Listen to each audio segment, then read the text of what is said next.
I want to try something different. Okay. It's the Hormozi hotline. Take 5 listeners out of the crowd, have them call in, tell us about their business, tell us a business problem. Cool. So this is the Hormozi hotline. Okay. Are you down? Let's do it.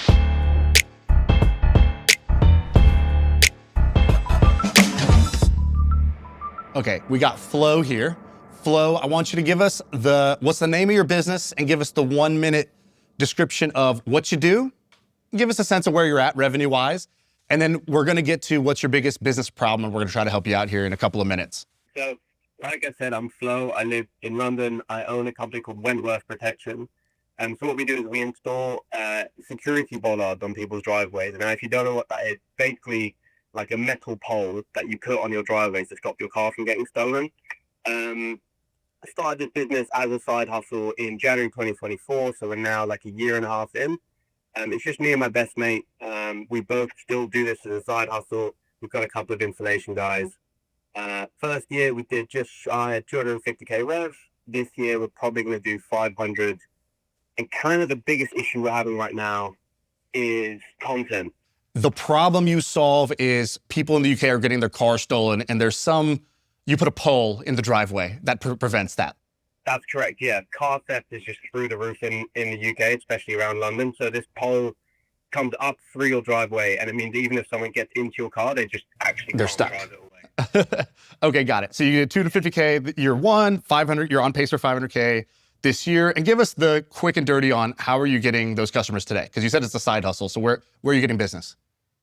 Yeah. The first 3 months is basically purely door-to-door. Saturdays and Sundays just knocking on doors, which, by the way, in the UK, people find that really, really strange. Yeah. But now it's about kind of a 50-50 mix between Google Ads, just like search, and mainly SEO. So we get loads of organic leads coming in as well. And then a little bit of referral in there. Okay. All right. How much do the poles cost? And so average ticket is about $1,000. Okay. So what's cost you to install? We go on roughly 50% margin. So like paying the installation guys and buying the units, it's about 50% of tickets. Okay. Got it. So you make $500 in gross profit per. Does that sound right? Correct. Okay. Got it. So what do you want to have happen? I want more leads. Okay. Got it. So what stopped you from doing more door to door? Honestly, it's a time constraint currently. It seems like the conversion rate on door to door and the amount of time that it takes, it just doesn't equate to extra effort put into content or writing more blog posts or trying to reach out to commercial partners, that kind of stuff. Okay. So one of the big things is like, I think you have to get a little bit narrower in terms of how you want to get leads, because you're super resource constrained right now. Like you don't have a ton of capital that you can like put to work or anything like that. And so it's like you've got search, you've got SEO. You just mentioned commercial partners, which I'm guessing you're doing through outbound. Is that how you're getting it? And you also said content? Yeah, correct. Content is basically the nut that I'm trying to crack. I inherently know that content can be really big for this business, but it's just like we did a viral TikTok 2 days ago, did 1 million views, and it's just not translating to any increase in kind of lead flow. Yeah. So, okay. I want to rewind for a second. I think that, so fundamentally, because you have these 3 ways that you can reliably get customers, and then you have this other way that you would like to get customers, but aren't really getting customers from yet. Does that sound right? Yeah. Okay. So why not, like, what are you spending on search right now?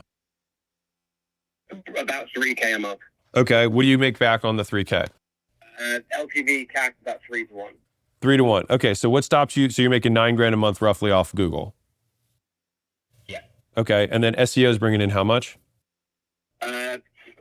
About the same. Okay. What do you spend on SEO? Honestly, I'm just doing it all myself. I buy backlinks every now and again, but I'm just doing all the writing and all the technical SEO myself. Okay, got it. And that's bringing like $9,000 a month as well? Pretty much, yeah. It's about 50-50 these days. And you stopped doing door to door, right? Now you're not doing it anymore? You stopped doing it because you got tired of it or because it stopped working? No, it's just, it was such a grind in the early days. It was like that was the way for us to get the business off the ground. So we had no money in. We just had to hustle, speak to people. But at the moment, it's like I still have a job. I have a kid. My partner has a job. He has a kid. Yeah. And for us to find any time to go door to door, it's... No, heard. Okay. So, and then the rest is referrals?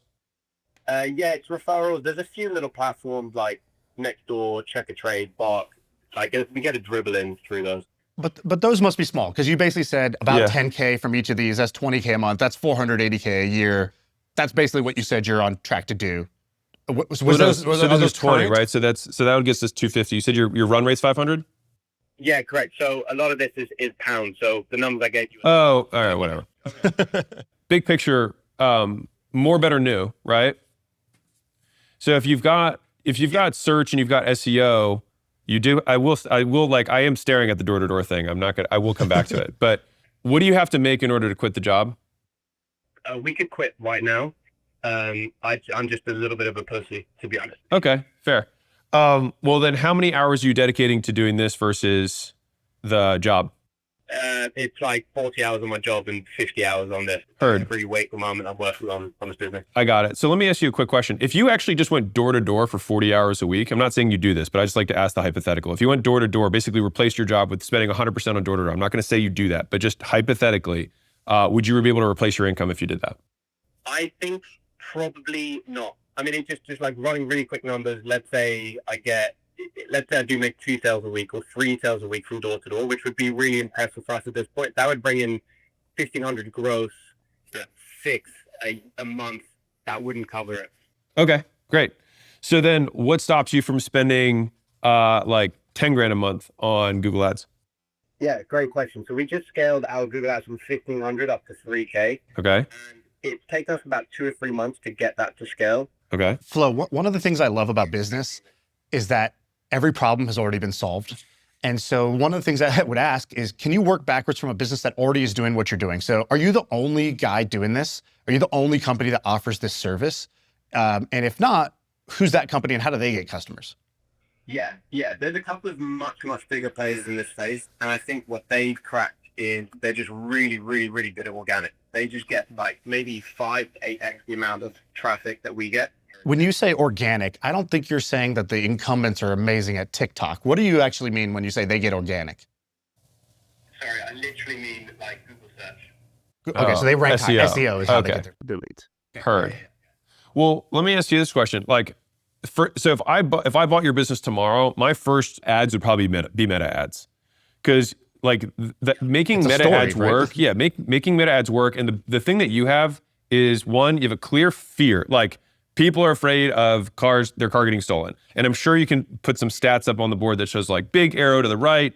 Oh my God, cars are leaving, right? And you also have a service that is tangible and visible. Like, you can demonstrate it. Much harder to say, hey, like in an ad, I'm really good at SEO. It's way better to be like, look, car got stolen. Like, literally, you just like you could just do a before and after of like, look, guy with a mask on gets in the car, walks out, and then right afterwards, guy with the mask gets in, and then he's like, oh no, this one. It's literally the ads that I would mirror are the carjack ads. If you Google that, it's the little like the bar you use to put on your steering wheel. Yeah, you put on the steering wheel. Those ads, and then you just go local targeting, do a 10-mile radius or whatever that is in kilometers. That I would bet you right now would get you that would scale like really high. Like, you could probably get to 10, 20,000 a month. We did meta ads in the early days, and I told myself that didn't work, but it was just the creative was just terrible. Yeah, I'm sure it was. I mean, advertising works. It's not like meta ads don't work, right? It's like you just needed to get the process down. But if you just do a very simple narrative ad with your iPhone, demonstrating the product and the problem that it solves, and keep it under 60 seconds, I guarantee that you'll be able to get leads. And then all you have to do is just call them, get a deposit on the phone for you to show up, and then roll the deposit towards the $1,000, which is like, hey, it's $100 for an assessment. It's just to make sure that you show up. And if you suck at sales, then say, hey, just put a card down, and then I'll only bill you if you don't show. It's just to make sure, because I'm going to send a truck and a guy out there. It's just, we don't want to get no-showed. Most people will be fine with that. And then you just roll it right into the $1,000 if they just decide today. And that gives you a little bit of urgency in the sale when you show up. Even better, we don't even have to show up. We can just do the whole thing. We don't really do site visits. Can I ask you a question, Alex? Wait, you just install it on first go. There's no scouting. Explain that. So you just go out and install it first shot, right? Is that what you're saying? Yeah, they just send us a picture. We say, let's go for it. They send us a 50% deposit. Yeah. Okay. Great. So that's, I mean, literally it's a phone sale. So if I'm looking at all this stuff, the first thing I would do is say, like, let's see if I could triple Google ads. You already went to 3K. I'd be like, can we get to 9? And then it's like, cool, that buys you your job back, right? If you tripled and you kept ROAS the same, would that allow you to quit? Yeah, 100%. Right. And I would before doing Meta, I would keep hitting Google ads until I can't do it anymore. I would buy all the traffic. And then once I'd maxed out Google locally, I would 100% put all my stuff in Meta ads. What's the rationale on keeping going on Google rather than just running with like doing now every extra penny into Meta? Because you haven't done it yet. Got it. If you're making money somewhere, Google's make as working. much as you can first. And then once you can't make any more, better, new. So, Flo, one last thing that I think is important is you basically said something that I think is emotional but not logical, and I think you could counter either emotion with emotion or logic with logic, but don't try to counter emotion with logic. So you basically were like, I haven't quit my job. Why? Because I'm being a bit of a pussy about it. So I think you got to have a conversation with yourself about how you feel about that. Do you want this to be a forever side hustle? Or would you actually like this to be your main business? And if so, where would you get the courage and the conviction to do this? Because you have some evidence. Do you have currently enough evidence? Would you like some more evidence? What would that take? Because you're going to be limited by your own bandwidth in this business. And so we could give you 5 strategies that would work, but if you only have 10 hours when you're fatigued to go execute them, you're going to walk away saying, it didn't really work because you didn't really try it. And so I think for your long-term success, you got to be able to go all in on this. And it maybe now's the time, maybe it's not. Only you know that, but it sounds like that's something to address today and try to figure out, how do I want to think about that? I know how I have been thinking about it, but how do I want to think about that going forward, right? What's the narrative? What's the narrative to myself about that? So don't answer that now, but I think that's something worth doing. That's between you and your therapist. So, but I think it's important to answer that. I know a lot of entrepreneurs who have gotten success started on the side. I don't know a lot of entrepreneurs who finished with it as on the side, right? So unlikely that that's your end outcome with this, is that this stays a side hustle. And so the question is, how do you get there from where you are today? Yeah. I love nothing more than being in the game. So I think that's where I'm headed. All right, Flo, we've been charging you $1.99 a minute, so you owe us some money now. Thank you for calling the Hormozi hotline. We will see you later. Thanks, dude. Appreciate you. Let us know what happens. Thank you. See you at the book launch. Hey, let's take a quick break for a message from our sponsor, HubSpot, who's making this episode possible. Listen, if you're trying to build something big, and I'm talking about $100 million or $1 billion company, one of the most important things is to focus on the market. Where is the opportunity? You are like a surfer on a surfboard, and you're trying to find the biggest, best wave possible for you to go on. Well, HubSpot has put together a cheat sheet that is studying and sort of reverse engineering what's working today. So they're looking at the top performing industries that you could be looking at, the funding routes that work the best, and the growth strategies that the fastest growing companies are using. So if you want a one-pager, that is a cheat sheet on the big company playbook. You can get it right now. Just either scan this QR code that you see on the screen or click the link in the description below. All right, back to the show. All right. What's up? Who am I speaking to? Speaking of Carson, nice to meet you. Carson, pleasure, man. Tell us about the business. So yeah, my name's Carson. I have a recruiting business. I tell my clients, hiring should make you money, not cost you time. That's why I built Diamond Connect. I'm a customer. I use this business. Brand. Work with a lot of companies like True Classic, XClad, and Hardrow. Okay. Full cycle recruiting to end. Got it. So you do you do support, or what roles do you recruit for? Yeah, really all roles. Junior to C-level roles. Did a PMO for Shaan. Did performance, creative, retention, social media, head of ops. So a lot more on the marketing and rev gen side. Carson, here's your ad, Carson. Yeah. Carson found me my CMO for my ecom business, who's now the CEO of the ecom business. So that's as good as you could do. There's when your you place plug. someone. There's your plug. All right. What's revenue right now? Right now, for last year, did 1.6. Okay. This year, tracking to hit around 2. Okay, got it. So what's the issue? What's holding it back? Few things. Being a contingency-focused recruiting agency, Yeah. ultimately allowed us to, get a lot of clients in the door. Yeah. It does come with flaws of pausing roles, Yeah. slow communication, how to let get in the game. And so I think really we've learned once we unlock the first hire, they see the value and stick with that. Mm-hmm. Really just trying to focus on kind of building that first role with them to show them what we're doing. Okay. And what's the issue with your current way of doing it? We have a really good process. It's just we have a lot of clients that sort of pause roles. There's a lot of potential on the table for candidates that we have that are interviewing. And I think there's a lot more potential of kind of getting more of a streamlined process, me getting less in the weeds. Carson, let me ask you a question, because I think ask a better question, you'll get a better answer. Is your question, how do I streamline operations? Is this an operational question? Or is this a scaling question of, okay, I did 1.6, I did 2, I want to get to 5 or 4 a year, and right now I don't feel like I'm able to do that because of either A, my business model, or B, my operation. So is your question on the business model and the growth side of things, or is it on the operation? Yeah. I would say more on the business side, like the first you said. I guess I kind of said it in 2 questions, but mainly I want to scale, right? We're about to hit 2 million this year. I see a lot of potential. I want to figure out how do I take this contingency recruiting business to 5 to 7 million being so lean. Yeah. So how do you get customers right now? Really like 98% of referrals. A really good talent base, really good customer base, and a lot of people in the e-com space. This is such a niche space. We get a lot of referrals that way. Got it. So fundamentally, I'll ask a different question. If you doubled the amount of people who are asking for, roles right now, would you be able to handle it? I would say yes. I think I would need to bring on maybe a few extra recruiters at scale.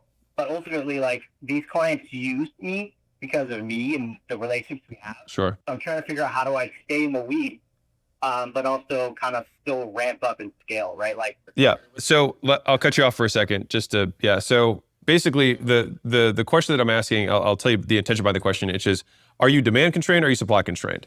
Right? And so right now, if I were to say, I can go send you more business, could you handle it? If the answer is yes, then we don't focus on the supply side, we focus on the demand side. If it's, I could handle more, but I've got more people than I can handle right now, and I need to go get more recruiters. So which side is it? Yeah, I think we could handle more. Okay, great. So you're demand constrained.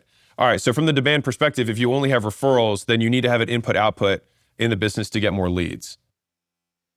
Correct. Okay. So it's actually going to be, best way versus the best way for you will be 2 different things. So you've got the core 4. Have you read the book?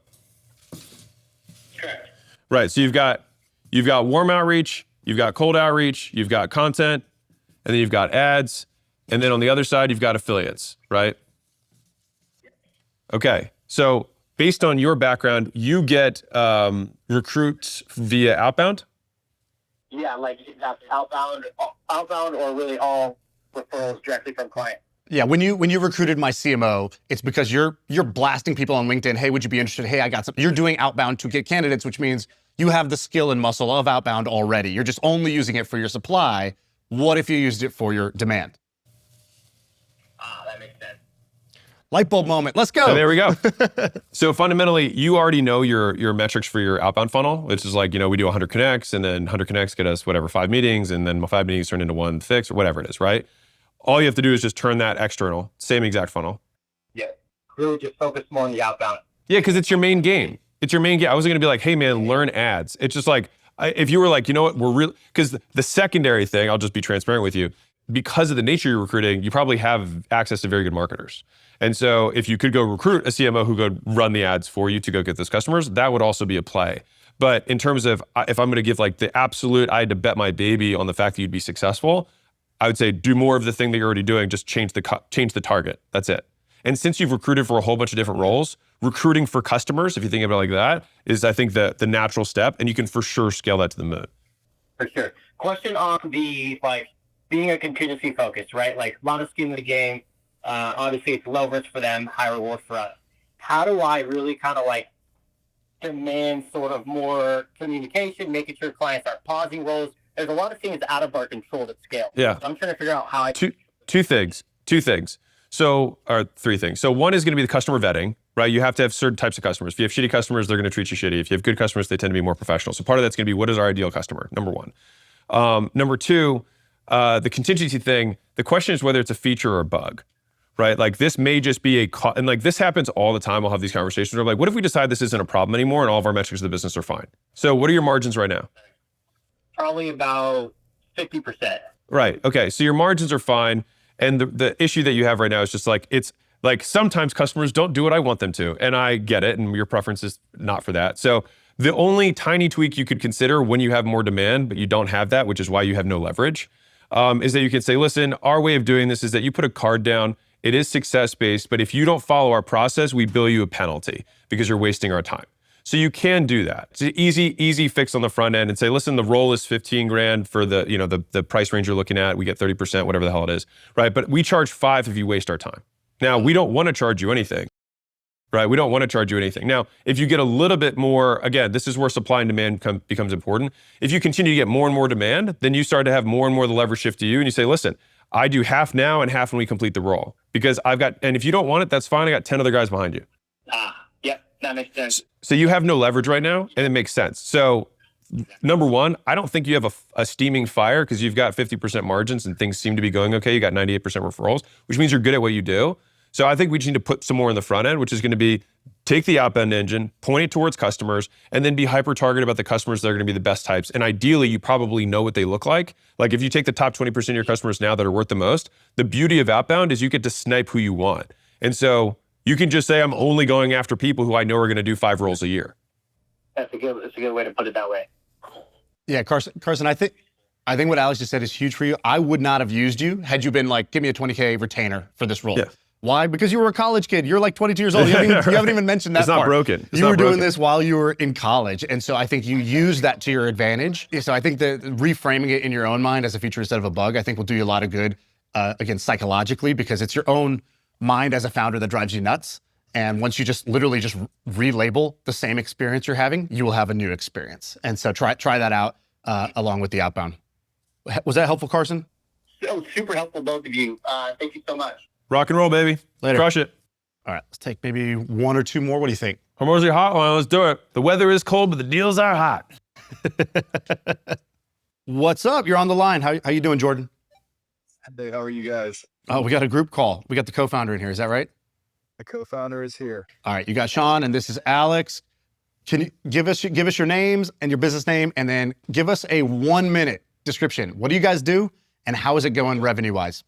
I'm Jordan Egbert. Justin Frober, my co-founder, is also on the call. Our business is Elite Travel Hackers, and we help business owners take their families on $30,000 to $50,000 luxury vacations for little to no money out of pocket using credit card points. And we do that in 2 ways. The first thing is we help them optimize and maximize the number of points they're earning per year. So most people will earn 1 point per dollar on their credit card spend. We're typically able to get at least a 3-4x on those points earned. So You help them get more points, and then you help them spend it well, yeah? and then we help you spend it well. Book first-class flights, 5-star hotels, luxury travel, all Wonderful. for little to no money out of pocket. So Jordan, is the business working right now, or is it broken right What's now? What are we revenue? working with? Yeah, what's revenue? Yep, business is working. We're doing about 40K a month right now. We do have some hurdles that we've come into, and I'll let Justin kind of go through those. Oh, he's the guy who deals with the problems. Okay. I'm going to guess that you're demand constrained. That's going to be my guess. I could be wrong, but go for it. Yeah, so last month we actually got a really big bump. We scaled to 85K. Awesome. And spent a lot of time refining systems, processes, automations, getting the next round of staff hired so that we can make the next big push on leads. Right now, the majority of our business comes from referrals, actually, and then 20% of our business comes from like organic traffic, and we only have a 23% close rate there. So there's a massive gap between the referral and organic close rates. Are you saying 80% of the business is referral, or you said that was the close rate? No, sorry, 69% of the business is referrals. Okay. 98% close rate on referrals. Okay. Okay, everybody closes. And Yeah. then the rest of the business is through organic? Do you just mean web traffic from Google search, or you mean content-based, or a mix of everything? Content-based. Okay. And then is your question, try to state the question as crisply as you can. So what's the question you guys have? How do we build trust faster and increase close rates from cold traffic? Is there a tweak in our offer, Yeah. messaging? All right. I'm gonna rock your shit in a couple seconds. So just tell me. So what's the price point right now? Yeah, 3K to 15K. Okay. So it scales depending on their whatever. Number of trips they're taking, Yeah. and how much they're spending out of pocket. Okay, got it. Heard. And so right now, I'm assuming that you have the same sales process for referrals as you do for people from content. Yeah, that's the issue. So every traffic source has to get treated differently because they have basically. If you think about a customer on a continuum, there's a certain amount of information that has to get consumed in order to make a decision. And so what you need is a microwave. You need something that's going to heat them up really quickly. And so right now, walk me through the click to close. So if someone sees some post or some reel, they then DM you, or they go to your link, or they comment, they get a mini chat. Like, what do they do? Click? DM. Okay, so they DM you, got it. So after they DM, there's a setter in the DMs, right? Correct. Okay, so DM setter, and then what happens after that? Into sales calendar. Okay.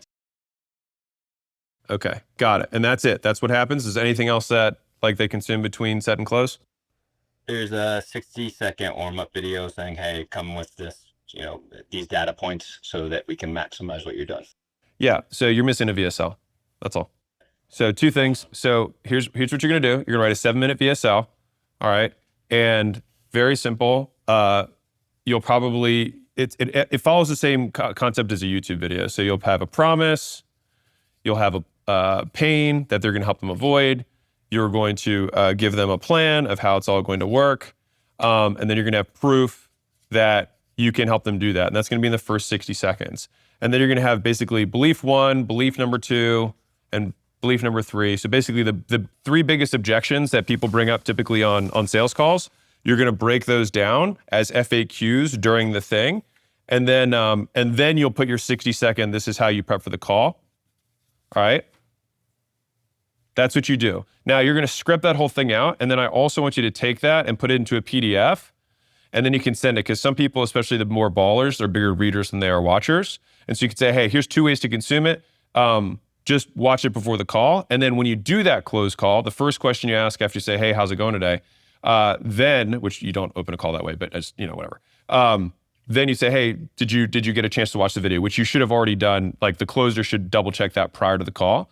And if for some reason they have not done it, you say, hey, no worries, I'm gonna go grab a cup of coffee. You can go play it, and I'll come back in 7 minutes, and then we can talk about it. That way, I'm not just blabbing a whole bunch of stuff, because that way you can see the visuals and you can see everything as tight as humanly possible. It's the best use of your time. Got it. That's literally it. Now, the second thing that I wanna do though is I wanna kind of shift your belief a little bit, because you said we're only closing 23%.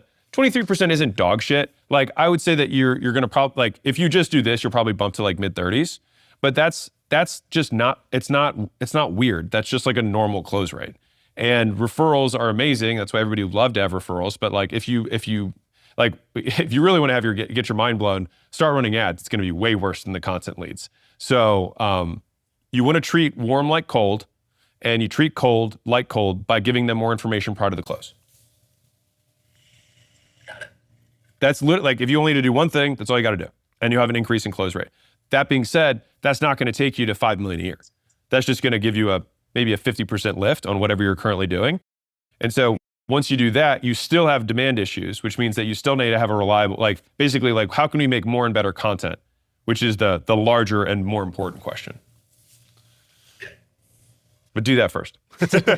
Yeah, solve that one problem at a time. And at the end of the day, you want to have your growth equation. I think that's what he's talking about, which is today, I forgot what you said, you're converting 29% or something like that. It's like actually a pretty decent number.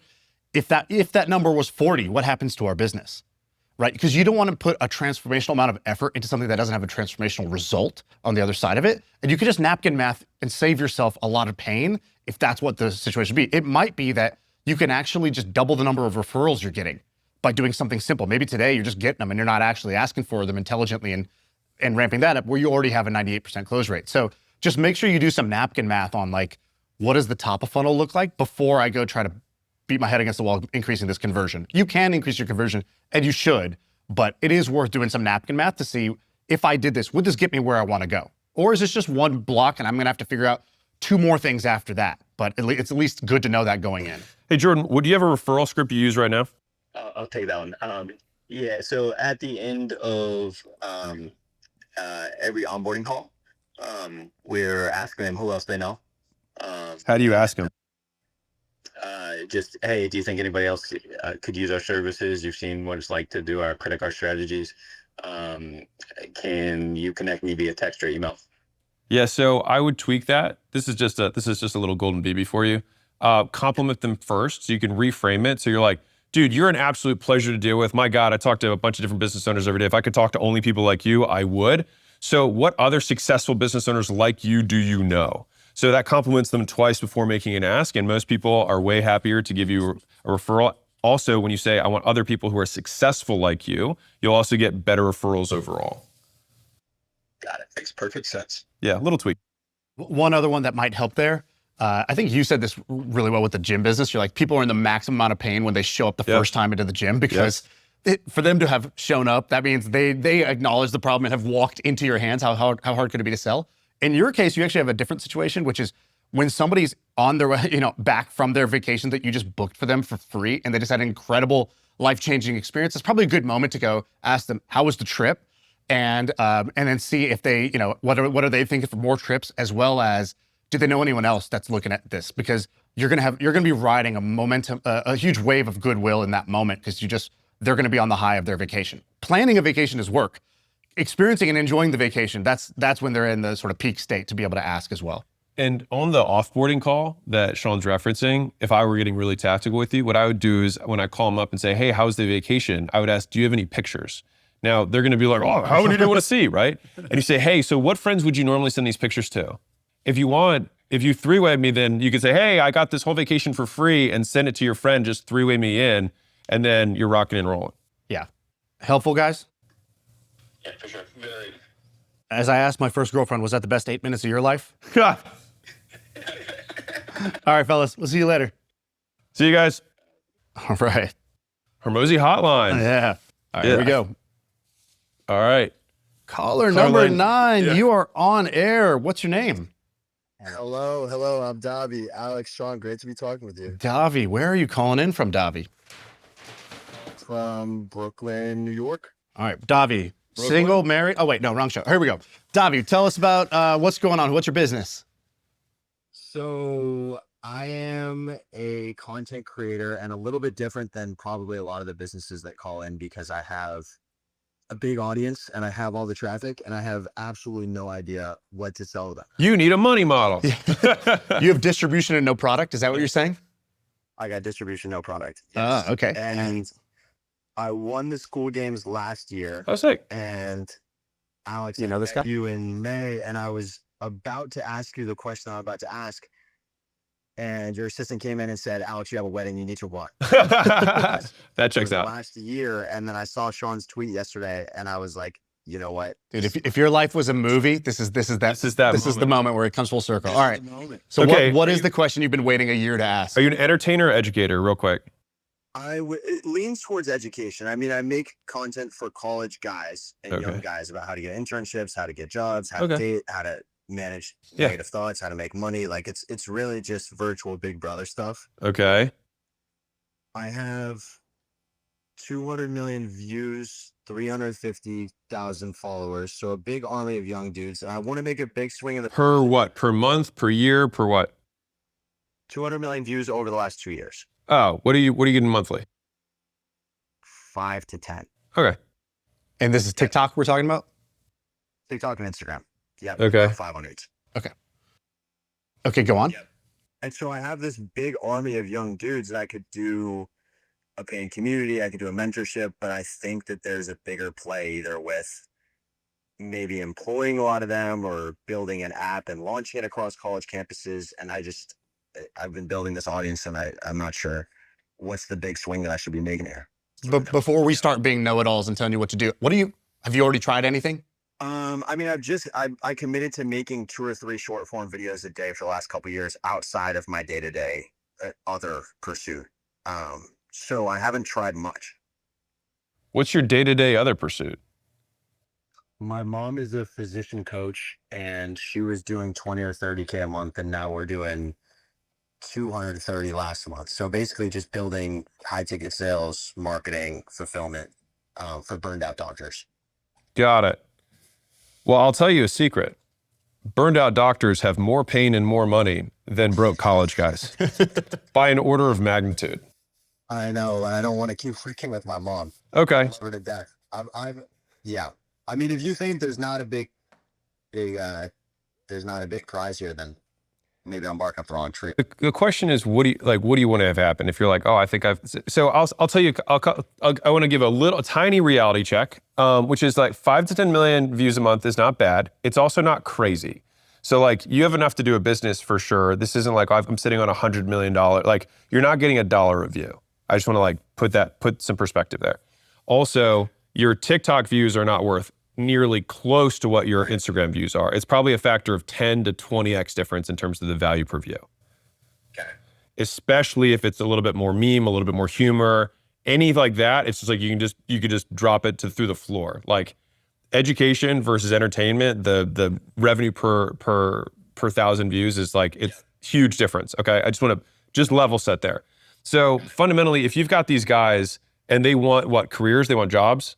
Well, it's not like I'm like Mr. Internship. I'm not saying that I'm the best content creator ever, but they look to me for input on all this life stuff, like whether it's how to land their first date, how to get an internship, how to whatever. And I get a bunch of DMs that are like, dude, you spoke the thoughts that were in my brain. You know me so well. And I think I've built up enough trust with them that if I wanted them to like quit a job or come work for me or do something. So that's why I'm thinking maybe I could build something Yeah. on the backs of them and not sell to them. So I'll give you just a little bit of a continuum that exists for you, right? And this is super common for people who are content creators. And the continuum exists on a risk continuum. And so on one side, all the way to the end, you have start a business that you're going to do everything for. All right, that's all the way on the other side. It takes the most skill, but you have the most risk. All right. On the opposite end, you have I'm going to be affiliate of something, which is I'm just going to promote someone else's stuff and I'm going to get a percentage, right? That's the other extreme. Now, next to that, you've got sponsorship. So if I'm really good at that, people start paying me ahead of time, and that's 100% gross margin, and it scales as I scale my content, which is not necessarily a bad thing. In the middle, you've got partnerships, which is like, okay, I'm going to be the exclusive guy who promotes this specific thing, and I'm going to get some shares or get some royalties, whatever it is that I can negotiate in that deal, and I'll just let somebody else run the business while I just continue to promote. Next to that, you've got white labels. All right, so it's like, okay, I don't want to actually run the business, but I do want to have my own brand and I want to have all the equity. And then the very last one, which is what I started with, which is like you own it all, right? It's you source everything, you manufacture if you want to do products. And so those are kind of your options right now. If you wanted to get in the business. Now you can de-risk your current thing by a lot by trying some stuff on the left and seeing how it performs. So you can you have the luxury of being able to test product market fit before doing anything. Mm-hmm. So you can easily affiliate someone else's thing, see what the demand looks like, and if it crushes, then you're like, oh, I got something here. And if it doesn't crush, then you didn't have to like do all the other shit associated with that. Build a business. Right, exactly. So you have this really nice position that you're in. So number one, I would probably work my way from least risky to most risky as I basically validated whatever thing I want to sell. And then secondarily for TikTok, I'll just give you a little hack. The people the people I've seen who monetize best off TikTok, their CTA on TikTok is DM me on Instagram. Mm-hmm. And then they work the DMs on Instagram. For whatever reason, IG just converts way better to monetize than TikTok does. So they just use TikTok as a traffic platform to send to convert on Instagram. Got it. Can you give me an example of some of the things that you would try affiliating for? Well, so you said a lot of stuff. You have like dating stuff. You have like, which probably gets into like looks maxing and all that stuff. I don't even know. Then you've got like, I want to get a job stuff. Then you've got like biz op stuff, which I'm not like the biggest fan of, but like you could, whatever. So like you have a lot of different pieces there. And then obviously there's just like services that you can charge for them. But the thing that I really hate about this particular customer is that they're broke. And so the easiest, I don't think the idea that you had on starting a school community is a terrible idea, because you can have a very large community, you can continue to serve them, and you can have a low ticket price point that'll kind of like, you can use that as an initial launch pad, build the community, and then be like, basically say like, tell me what you guys want and I'll do that. And then you can monetize in the meantime. Does that make sense? Yes. Got it. So that's like the easy, super low risk, like doesn't, if you're like, hey man, I want to make $100 million, I don't have a clear path from where you're at right now to get there, besides just like starting as though you didn't even have the brand you have. Well, if you had a fleet of loyal guys that maybe you could turn into good salespeople or turn into ambassadors, or if you had to launch something across college campuses, like if you had this resource and it was your only foundation to get to $100 million or $10 million, what would you do? If you can train a skill, which I didn't hear, but that you just mentioned that sales thing. If you can train a skill exceptionally well, then you can absolutely source and place salespeople for large door-to-door companies. That, and a lot of college guys are willing to just like relocate after college anyways, and make 6 figures a year or 6 figures in a summer if they crush it. for that. And those companies are happy to pay, referral fees upon success of those types of guys. And if you can develop a long-term reputation as being very, very good at training them, like you can very easily run cohorts where you say, hey, you're going to fly out to this place. We're going to spend a week. I'm going to train you. And then after that, you'll graduate and then you'll go out into the world and be fruitful and multiply. You could very well charge, probably $5,000 somewhere in there for people to come out, learn how to sell. And then basically you'll have a bunch of connections from different people that you can use your own content to go source those relationships with. So just get a Vivint, get some of the get an alarm system company, whatever, and get those ones to just say, hey, will you take people from me? And then you can also make money on both sides there. That the best thing that you can do for those guys is use them as the product. I got a question for you. Soul searching question. Are you trying to be a content creator who makes money, or are you trying to be an entrepreneur who uses content to make question. money? Wow, that's a great question. Gut instinct, you can change your mind later, but just gut instinct, when I said that, which one did your heart go towards? You have to fully commit to this for life. I want to be an entrepreneur. You want to be an entrepreneur. Great. So I think the constraint of what business can I start using this TikTok audience for this customer is actually not serving you at all. Yeah. It's just be thinking, what business do I want to be in where I see an opportunity and I feel passionate about solving it? And then I'm going to flex my content muscles probably as one of my growth levers to do that. And all this was the gym where I was working out and building that muscle, but I didn't build it to use it in the gym. I built it to use it in the real world somewhere else. And so I think that sometimes you have to pick the constraint properly. The constraint of using it in this business, using your current TikTok audience is not the right one. The other thing I would do is I would try to get real. So not only is a certain number of views different per platform, but just as a simple test, right? If you went to a college campus, if you just put on TikTok and put on Instagram, hey, I'm going to be at Penn State. If you want to come hang out, I'm going to be at this place from this hour to this hour. How many people do you think would show up at Penn State? Probably between 10 and 100. 10 and 100. Okay, that's a pretty big spread. I think you should go try it. I would be surprised if the number was 100. I'd be shocked if it was 100. I'd be surprised if it was even 10. And the reason I say that is because the way that the nature of TikTok and the nature of short form content is that they're not loyal to you, they're loyal to the feed, and you might show up from time to time. And so the reason to do that is to basically wash away your tie and your connection, your invisible sunk cost but I've already built this audience. Because actually what you built was the muscle of short form content. You probably haven't built an army of people who like, listen, and trust you. Like you will get more views, let's say on your TikTok than I will get on my podcast. But if I tweet something out that I'm going somewhere for my podcast, I'll get people there because I spend hundreds of hours in their ears. It's a different level of connection. And so I say all this to just say, if you really want to be an entrepreneur, break out of that constraint of how do I sell these college dudes who I've been entertaining with random TikToks about random shit? And what's the best business I can build in that tiny, tiny box? To be like, just get out of the box and then build the best business you can. And I bet you'd kick ass that way. Because you seem like you're somebody who's pretty high agency and pretty kick ass, but don't tie one hand behind your back. And Davey, I'll soften what Shaan said, which is normally not my role. But what you can use the brand for, let's say you don't sell to this audience and you don't sell them as the product either. Let's say you just say like, I did this thing and I learned this skill. You can still use it to recruit for whatever business you want. And that is actually still a massive W. So you can just skim up. You say you've got these guys who are super low and want to work. It's like, great, work for me. Yep. Cool? Yep, appreciate it. All right. Awesome, brother. Appreciate you. Thanks for calling in. Appreciate it, guys. Thanks. All right, see you. Awesome. There we go. All right, that's a wrap on the Hormozi hotline.